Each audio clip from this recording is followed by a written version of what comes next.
Hello, friends of Patcraft, and hello, friends of Dr. Piken.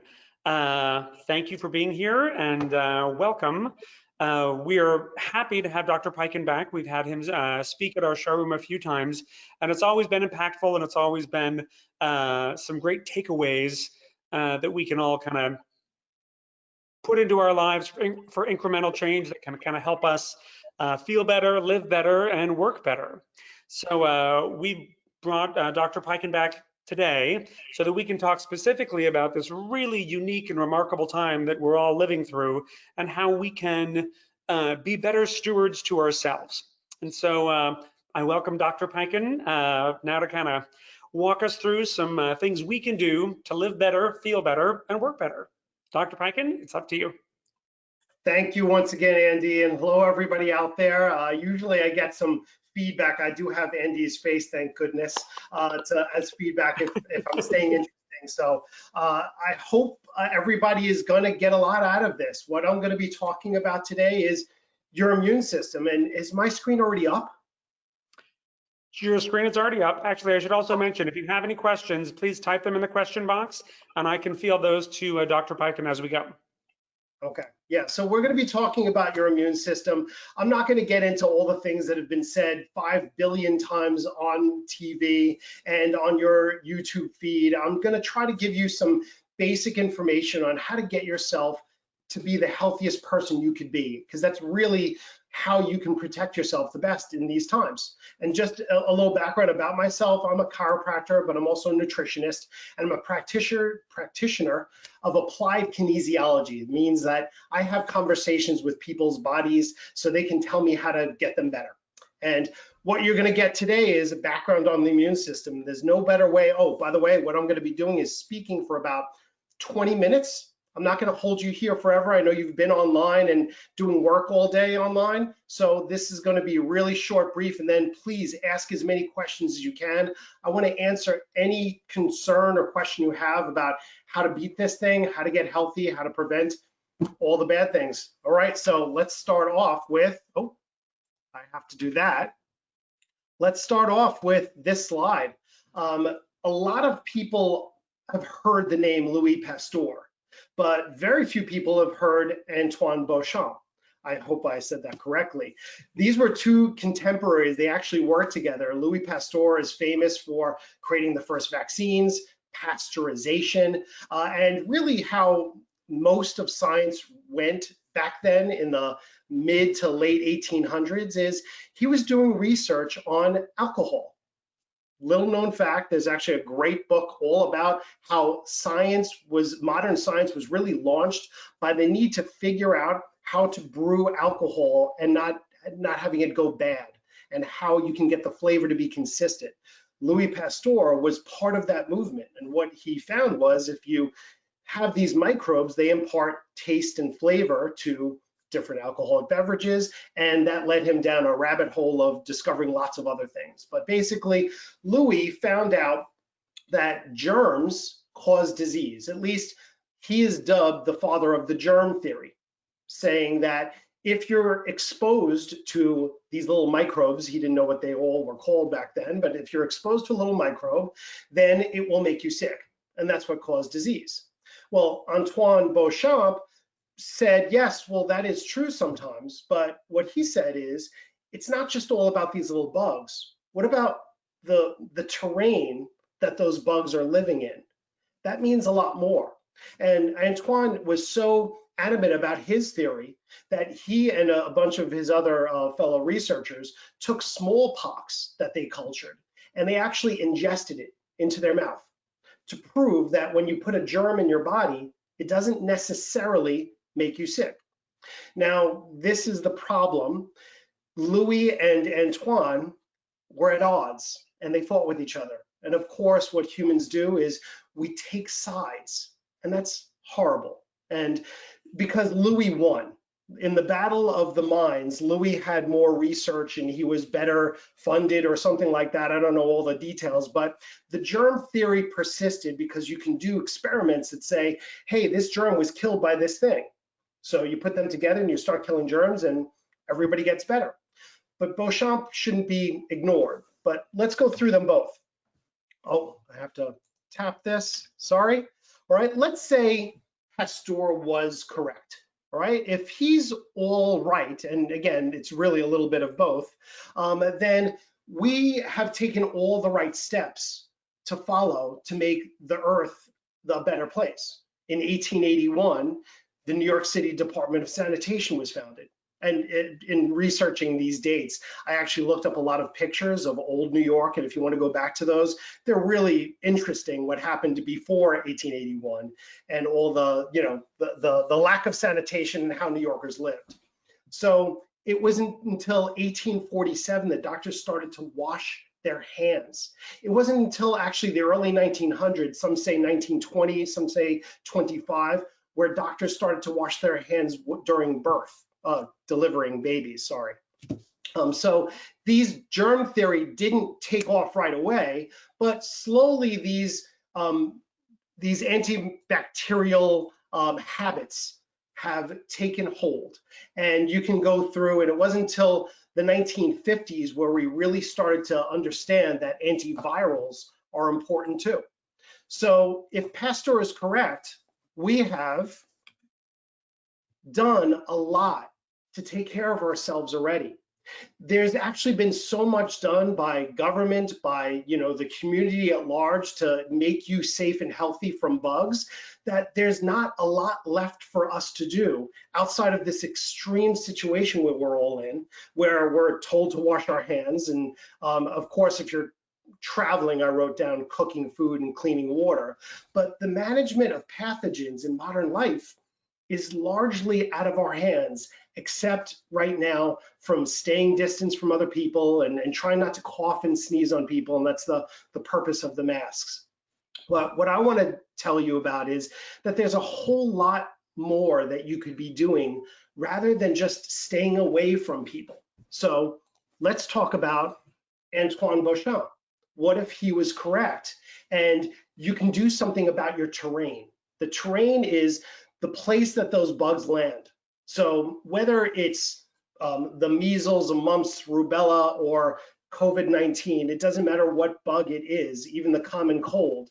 The stronger your body is, the more healthy you are, the more likely you are to beat it fast. Now, it's not about getting sick or not getting sick. Even the healthiest, most robust people can get sick. That's just a part of being alive. It's what your body does with the disease process, what it does with the infection that you can do a lot about. So here are the steps that you should be thinking about. One, you want a balanced response of your immune system. An under-responsive immune system is thought of as what's the risk factors for the elderly or the immune compromised right now. If you have a chronic disease, if you already have cancer, that could be winding up with an under-responsiveness of your immune system, which leads to disease and illness. But a hyper-responsiveness could be just as bad. I hope many of you have heard, and maybe I'll get some of this in the questions, about a cytokine storm. It's a big buzzword out there. I'm just going to explain really briefly what a cytokine is. It's a cell message. It's a message that your cells are creating that's either positive or negative. It's either going to say, yes, this is good, or no, this is bad. And when you have a cytokine storm, that means you're having a good response, an immune system response to an infection, but it goes out of control. And this is particularly happening in the lungs, in the area where the blood vessels are meeting the lungs, and that control of oxygen delivery is so vital to obviously your life. So you want a balanced response, and this is how you get it. We're going to go to the next slide. There are a few things that you can pay attention to that we have some control over. I did want to mention genetics, even though it's debatable if how much genetics play a role, but obviously it does. There are some families that just genetically are on the lucky scale and some that aren't. But the reason why I wrote the message to focus on epigenetics is epigenetics is absolutely known to have a lot more of a role than just the genes you were born with. What epigenetics means is that your genes can either turn on or turn off. They can be activated or deactivated. And so what you want is the most amount of positive genes that were passed down to you activated, and the least amount of bad genes. You want those deactivated. And it's your lifestyle that determines your epigenetics. And it's things that you already know of: diet, exercise, meditation, sleep, all these things. And let's just focus on a few, because this is how you turn on the good genes. Let's go to next. The number one, I can't say enough about exercise. If you want to take the single most effective step at creating a balanced immune response, it's exercise. The level of fitness also matters. Now, if, and I hope I'm not offending some people out there because I'm going to use some branded types of exercises, but if you're doing intense CrossFit, which I know there's a lot of junkies out there, and it's right for some people, it's okay. But if you're really, really beating up your body, you could be causing a detriment to your immune system, but nobody knows at what level that exists. But of course, it's better than becoming a couch potato. If the times that we're in have put you in a bad zone mentally, and you just don't want to get up because you're just not in the mood, and I've been there throughout this time. I know my office has been hit really hard. I'm functioning at my best week 30% of where I was, yet all this extra time that I have, I force myself, no matter how I'm feeling, on most days, not every day, to exercise, because I know these facts, because your neutrophils, monocytes, and natural killer cells, these are all part of your immune system. They get ramped up. And balancing parts of your immune system, like interleukin 6, that's the IL-6, complement and immunoglobulins, which help to create a balanced response to your immune system, are all related to your level of fitness. So if you haven't gotten off your butt in the last couple weeks, please do. Get outside. It's the perfect time for especially New Yorkers right now, because we just finally hit a beautiful season. So let's go to the next one. And this is the most forgotten part of health to me. Primarily, I'm a chiropractor. Before I was a nutritionist, I practiced solely chiropractic. And most people don't understand the nervous system's role in your immune system. This chart is up here because basically your nervous system controls every single cell in the human body. There is not one cell in the human body that doesn't at least relay information about what it's doing back to the brain. And the pathways of communication are your brain, your spinal cord, and your nerves. So if you have physical stress on your spine, if you have physical stress on your body, even your shoulder, your hip, your knee, all this physical stress is doing is putting added layers of interference on your immune system.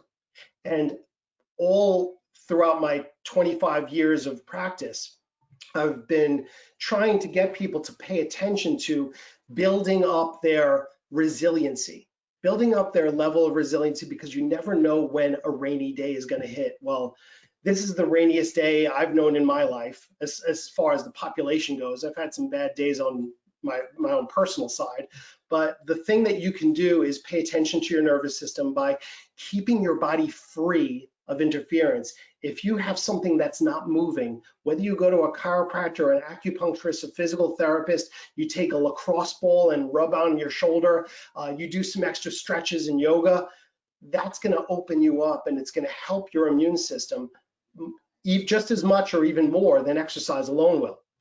So next, the action that you can take is nutrition. And this is usually my patient's favorite thing, because as far as the physical stuff, they have to get that done to them. They have to go to a chiropractor and have somebody work at them. Yet a lot of people aren't venturing out and they're at home. Well, here's some things you can think about that have a huge impact on your immune system. The one at the bottom, overnutrition and obesity are the biggest risk factors in COVID deaths, because really the top ones are obesity, hypertension, which is high blood pressure, and diabetes, which are basically all in the same thing. it's almost not impossible, but it's very difficult to have one without the other. They usually go together. Age is another factor on its own, usually because of the traumas that you've experienced throughout your life. But my 95-year-old grandmother got COVID and had symptoms for 2 days. So maybe that's lucky genes for me, but there's other things that are a factor besides just age. And overnutrition just simply means you're eating more of the macros, the proteins, carbohydrates, and fats, usually the carbohydrates, than you need. And all that extra calories is being stored as fat. And fat has an immune system response negating the benefits of it. So there are micronutrients too. Zinc, selenium, iron, vitamin C, D, folic acid. Let me go into all those because I've put out emails. I have a newsletter that goes out every twice a week, and I've been talking about these nutrients for the past few weeks. And this is what my regimen is, this is what my family is taking, and this is what I'm promoting everybody takes. Zinc. It's debatable about how much zinc you need, but zinc itself is an antiviral mineral. Zinc is very important for your immune system response, especially to viruses in general. Equally important is selenium. Selenium tends to activate other pathways in the body. It's not necessarily antiviral, but a general immune system, especially for natural killer cells, which are anti-cancer. So there's no research exactly on what nutrients are going to fight COVID. There's very little on that. I'll mention one of them coming up soon, but you can put these in your system, and it's about anywhere from 15 milligrams for a small person or a child, up to 50 to 75 milligrams of zinc a day. Selenium, it's really all over the place. If you have a good multivitamin with selenium, we're talking about micrograms of selenium. You don't need much to be activated. And I don't want to give a milligrams or micrograms dose because my belief is everybody needs a little bit different amount. So I'd like to not put out a general statement on how much selenium you should take. But if it's in a multi, then you're probably getting the amount you need. Iron. The reason I say iron is because one of the hugest risk factors in all disease is anemia. Not all anemia is caused by iron deficiency, but the vast majority of it is. And if you're not getting your blood tested once or twice a year to just check to see if you have good enough red blood cells, meaning that you have enough of them and that they're the right size and shape, well, then you might be missing out on a huge deliverer, I don't know if that's even a word, of oxygen. Okay, so your red blood cells, the reason why we want quality red blood cells is because your red blood cells are the things that carry nutrition to all the cells in your body, especially oxygen. And the amount of iron that you have is directly proportional to something called hemoglobin, the iron-rich portion of your blood, which carries oxygen around to your tissues. One of the biggest problems we're seeing in COVID is a lack of oxygen delivery. Actually, I just ordered it because I've known a couple other practitioners that are just using pulse ox meters, a little thing that costs like 25 bucks that you can find on Amazon to put on your finger, and it measures the oxygen saturation status. And what you want is a 99, a 98%. You want a good oxygen delivery system to prevent illness. And it's also a good monitoring tool because if you're ill and you see the oxygen going down, you want to find ways to lift your oxygen levels. Lots of different ways to do that. Iron's one of them. Don't take iron if you don't need it though. It should be a blood test that you get because too much iron causes inflammation, right? Just be careful with that. Vitamin C, D, folic acid. Vitamin C has been talked about forever with the immune system. There's Emergen-C, which is like the first national product that was created. And vitamin C probably gets a little too much credit for how good it is, but it is a pretty good supplement. And it has been researched that vitamin C does fight coronaviruses in general. Remember, the common cold, or if you didn't know, the common cold is a coronavirus.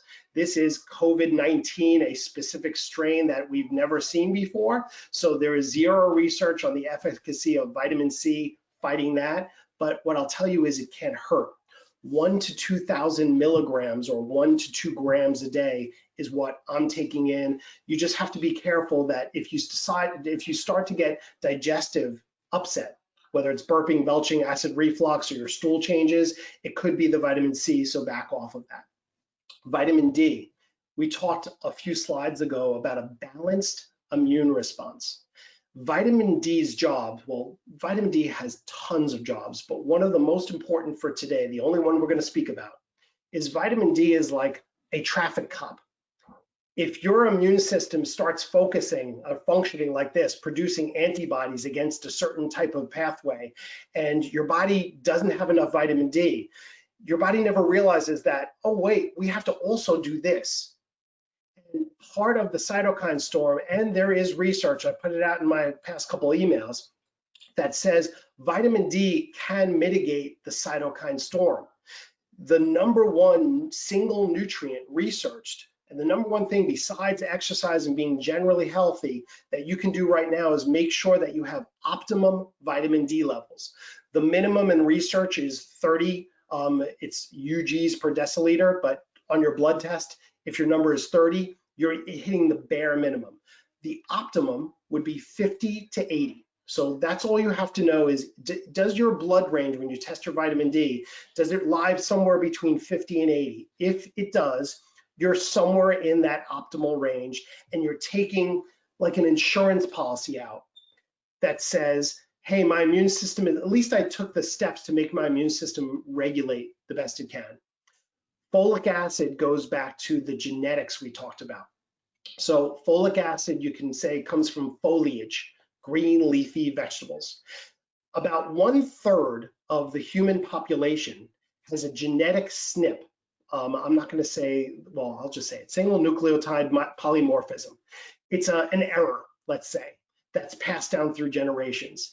And about 1/3 of the population is not good at converting folic acid into its usable form in the body, 5-methyltetrahydrofolate. Forget those words, okay? If you need to know about what supplement you should get, email me after this. I'll give you my contact info after that. But 5-methyltetrahydrofolate is, you eat a plant, it gets broken down and broken down and broken down and broken down. It takes 5 steps to get to become 5-methyltetrahydrofolate. So that single nutrient, what it does is it activates your positive genes and it suppresses your bad genes. That's why it's known as the pregnancy vitamin, and it's in all prenatals, because you don't want to pass down your bad genes to your child. So if you take folic acid, you're taking, again, that insurance policy out of blocking the genetics from passing on, at least the best you can. There are things that you can't prevent. Let's go on to the next one, which is phytonutrients. I do not want people to go out and just take vitamins, because vitamins are missing these. All these names out here, I'm not going to bother reading them. You can read them while you're looking at the screen. Are ingredients, let's say chemicals that the plants make to survive. The only reason the plants are out there is not just because we have fertilized them and put antibacterial agents on them and pesticides. It's because they survived through however long they've been on this earth for, because they've created these defense mechanisms. These defense mechanisms are also called phytonutrients. They're plant-based nutrients. We don't actually know how all of these work with us, but what we know is they all have positive effects, and the only way to get all of them is by eating lots of fruits and vegetables. And personally, when I say that, I mean vegetables more than fruits, because of the sugar content and because of where we live. If you're watching this from Southern Florida or Key West, then eat all the fruits you want. You're getting them fresher than we're getting them in New York. But it's summer, blueberry season's coming out in New Jersey. So if you can get local blueberries and local fruit, it's fantastic. That's how you get all these phytonutrients. So let's go to the next one. And I don't want to miss out on the gut-brain microbiome connection. I realize that I'm going to be taking too long if I spend too much time on this, but I mentioned the nervous system before. I mentioned the health of the foods, the foods that you eat impact your health. One of the ways the health of your nervous system and the quality of your food impact your immune system is by affecting the gut-brain connection, because these two influence this little guy down here. Oh, I hope you guys can see the pointer. I'm just assuming you do, which is called the microbiome. The microbiome stands for all the little microorganisms. Of course, they're microorganisms. All the microorganisms that live in your gut. That's your gut microbiome. At least 70 to 80% of the function of your immune system is reliant on the health of these microorganisms and how they influence your gut and your brain, and this big long connection. I've done other talks about this, and I don't want to bore Andy. If anybody wants a lot more information on the gut-brain reaction, I want to get to the Q&A, so I'll definitely tell them after. But if anybody wants tons of information on the gut, the brain, and the microbiome, it's all over my website. I have videos on it. I've created a website, a YouTube channel called the Digestion Diaries, and I get into this a lot, and there's a deep dive. I just want to get immune system info in here, and then if you want me to go back and circle back to this, I'll spend as much time as you want me to on it, because it's part of my passion. So I just didn't want to stop this talk without mentioning how much emotional stress impacts your immune system.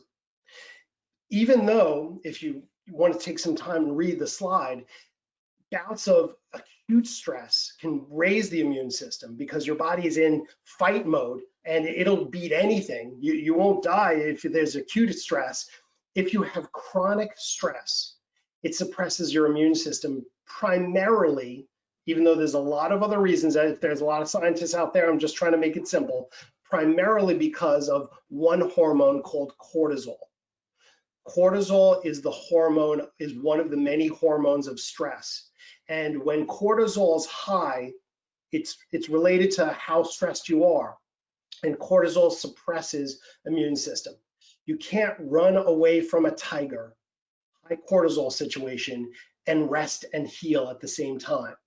So if you're feeling anxious, if you're feeling like the world's going to end, I'm not going to just slap you and say stop it, because it's not that easy, but you can take steps to fix this. And every single time I speak about a slide like this, I purposely slow down and calm down, because what have I been doing this whole time? I've been up like this because I'm excited to talk to people, and I don't know what you guys are thinking because I only have Andy's eyes to look at, and I don't know if I'm doing a good job.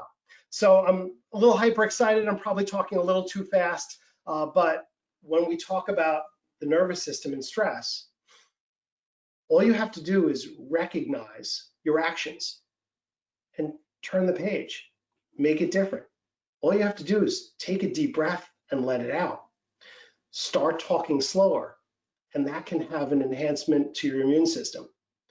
Sleep is another huge one that has an impact here, but I can go on and on about all these little tidbits. What I wanted to do is summarize it all by saying this. Okay, there's a tool I created because I wrote this book called, oh my God, I just blanked on the name of my book. How did that happen? Better. I created this book a few years ago, wrote this book called Better, 11 Simple Habits to Improve Your Life. And one of the primary tools I write about in this book is a health report card.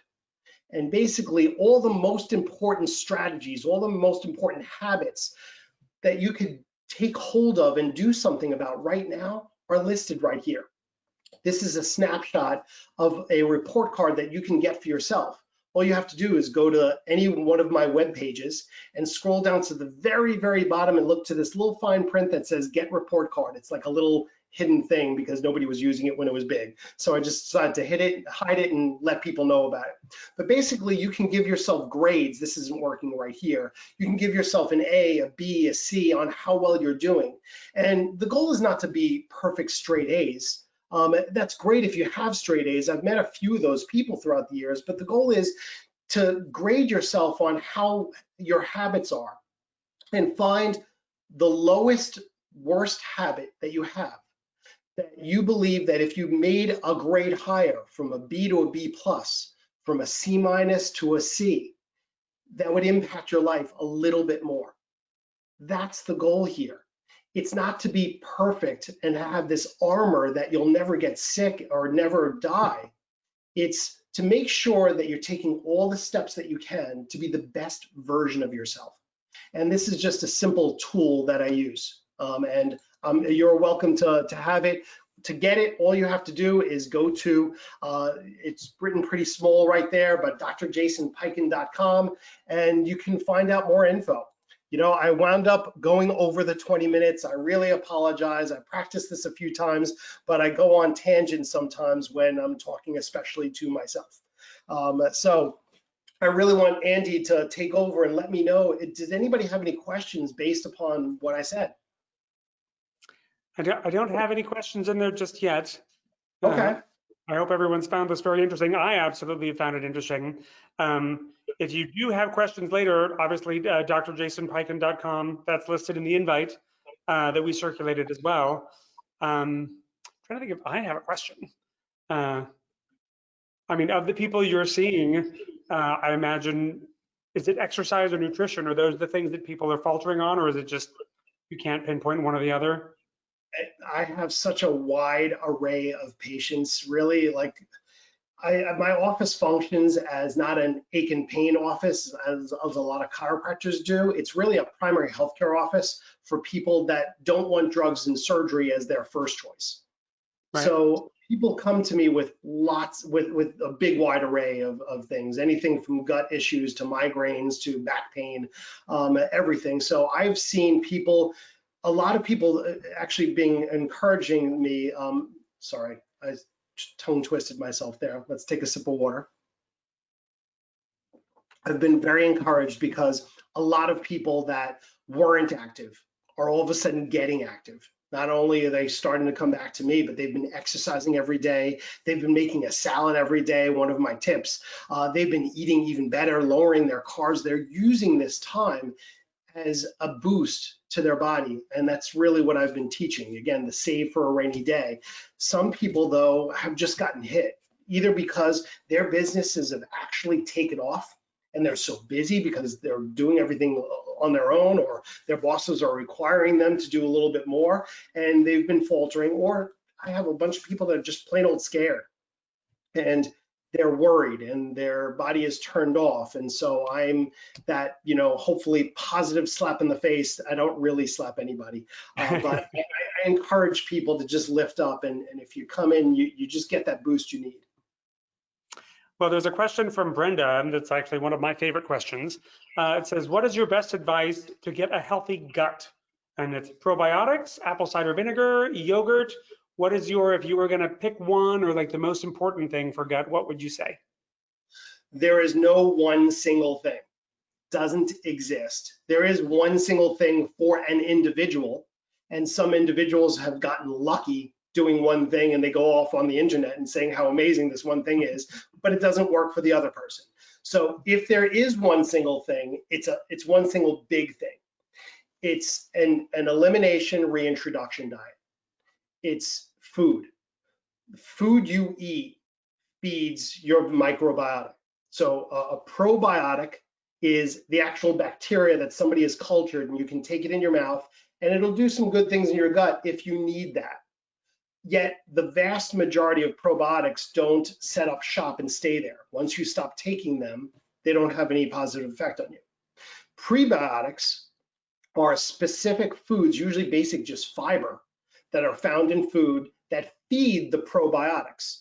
So if you take lots of different types of prebiotics, and there's FOS and GOS and inulin and all these different types, if you take a mix of them, well, then you're feeding these bugs. But really what makes the most sense is having the widest variety of foods that you constantly expose your body to, because every one of those phytonutrients that we mentioned a few slides ago feeds different types of bugs, and every different type of fiber blend feeds different types of bugs, and it's hard to tell what you as an individual need.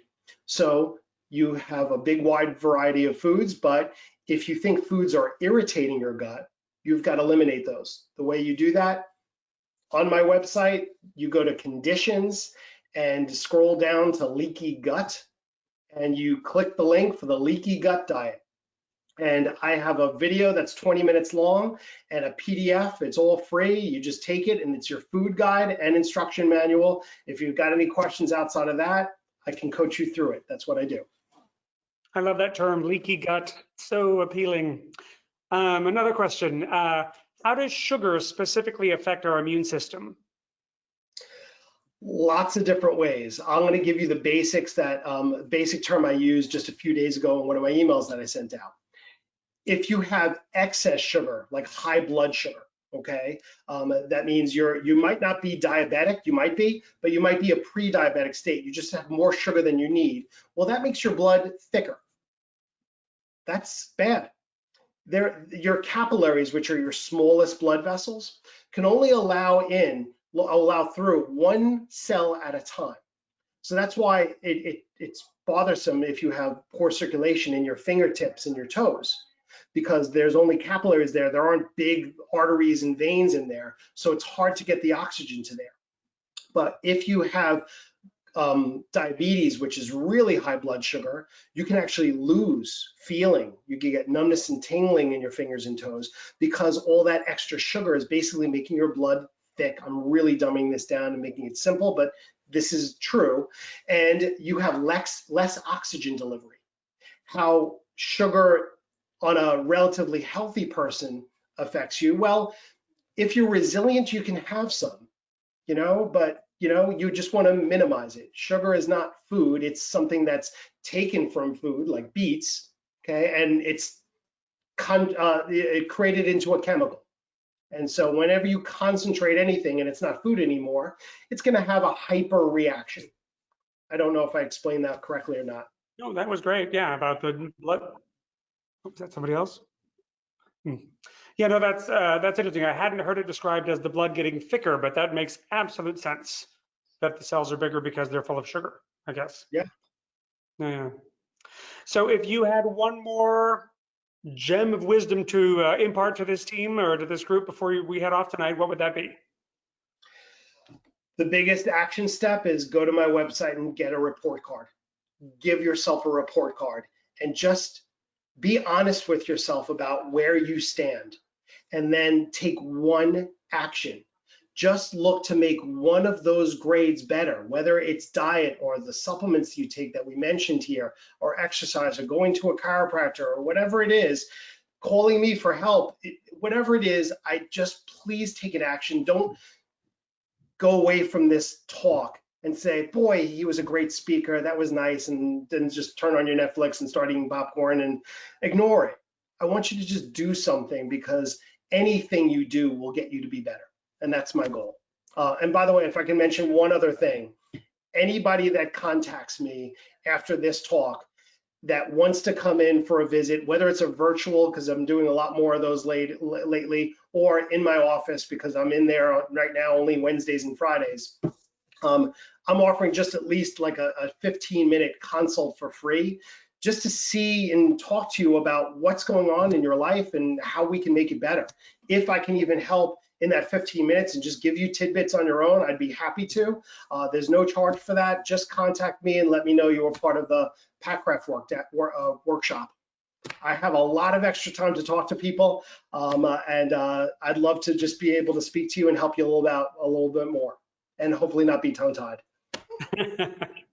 Well, all good things. Well, everybody, thank you for, oh wait, do I have one other question? Virtual apps. Oh, he answered my question about thank you, Michelle. So apparently you already answered her question about virtual apps, so thanks. So Okay. Everybody, thank you for joining us. And Dr. Pike, thank you for, again, a lovely impartment of information and knowledge about how we can be better. So if anybody has any questions, or if you want a link to the recording of this, please don't hesitate to reach out to me. And hopefully we will be in contact with all of you soon. Everybody have a great night. Bye. Thanks so much, Andy. Bye. I don't know.